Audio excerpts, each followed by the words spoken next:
കഴിഞ്ഞ വാലന്റൈൻസ് ഡേക്ക് നമ്മൾ തുടക്കം കുറിച്ചിട്ടുണ്ടായിരുന്നത് റാഷിദ് അലി വാവക്ക് ഒരു ഗിഫ്റ്റ് ഹാമ്പർ കൊളാബ് കൊടുത്തിട്ടായിരുന്നു. അവന്റെ കല്യാണം കഴിഞ്ഞ് നിൽക്കുന്ന ഒരു ടൈം ആയതിനെ കൊണ്ട് തന്നെ അവനും വൈഫിന് ഒരു ടോക്കൺ ഓഫ് ലവ് എന്നുള്ള രീതിയിലാണ് നമ്മൾ ഈ ഒരു ഗിഫ്റ്റ് ഹാമ്പർ കൊടുത്തിട്ടുണ്ടായിരുന്നത്. അതിനുശേഷം നമ്മൾ ചെയ്തത് ഏകദേശം 50-ലധികം വാലന്റൈൻസ് ഡേ ഹാമ്പേഴ്സ് ആയിരുന്നു. ഇതിന് പുറമെ നമ്മൾ 500 ബഡ്ജറ്റിൽ ഒരു ഗിഫ്റ്റ് ഹാമ്പറിന്റെ റെഫറൻസും കൂടെ ചെയ്ത് പേജിൽ അപ്ലോഡ് ചെയ്തിട്ടുണ്ടായിരുന്നു. ഏറ്റവും കൂടുതൽ എൻക്വയറി വന്നിട്ടുണ്ടായിരുന്നത് ആ ഒരു ഐഡിയക്ക് ആയിരുന്നു. സോ ഇത്തവണ വാലന്റൈൻസ് ഡേയുടെ കുറച്ചധികം മുൻപ് തന്നെ നമ്മുടെ റെഫറൻസും നമ്മൾ മുൻപ് ചെയ്തിട്ടുള്ള ആ മോഡലും ഒക്കെ ഒന്ന് പേജിൽ അപ്ലോഡ് ചെയ്തിട്ടേക്കാന്ന് ഓർത്തു. കാരണം നമ്മൾ കഴിഞ്ഞ പ്രാവശ്യം ചെയ്തിട്ടും ഇതിന്റെ ഒന്നും വീഡിയോസോ ഫോട്ടോസോ ഇന്നും പേജിൽ അപ്ലോഡ് ചെയ്യാൻ പറ്റാത്ത രീതിയിൽ ഫോണിനകത്ത് കിടപ്പുണ്ട് കേട്ടോ. നമ്മൾ ഈ 500 ബഡ്ജറ്റിൽ ചെയ്തിട്ടുണ്ടായിരുന്ന ഗിഫ്റ്റ് ഹാമ്പറിനകത്ത് പല രീതിയിലുള്ള ഓൾട്ടർനേഷൻസും കൊണ്ടുവന്നിട്ടാണ് ഓരോ കസ്റ്റമേഴ്സും അവരവരുടേതായിട്ടുള്ള ഹാമ്പേഴ്സ് കസ്റ്റമൈസ് ചെയ്തെടുത്തിട്ടുണ്ടായിരുന്നത്. ആൻഡ് ഓൾസോ കഴിഞ്ഞ തവണത്തെ വാലന്റൈൻസ് ഡേ ടൈമിൽ ഏറ്റവും ട്രെൻഡിങ് ആയിട്ട് പൊക്കോണ്ടിരുന്നത് ഈ ഒരു പ്രേമലു മൂവി ഇറങ്ങിയതിന് ശേഷം അതിനകത്ത് നമ്മൾ സച്ചിൻ റീനുവിന് ബർത്ത്ഡേ ഗിഫ്റ്റ് ആയിട്ട് കൊടുക്കുന്ന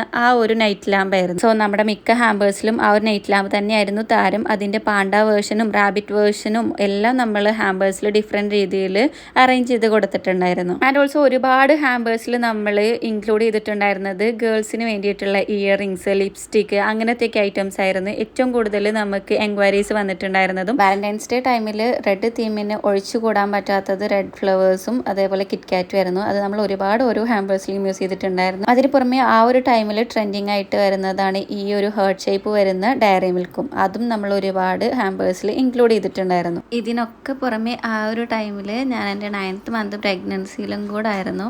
അത് കഴിഞ്ഞ ഒരു 10 days കഴിഞ്ഞപ്പോഴത്തേക്കാണ് നമ്മൾ എക്സിക്യൂട്ടീവ് നമ്മുടെ ലൈഫിൽ വന്നതും.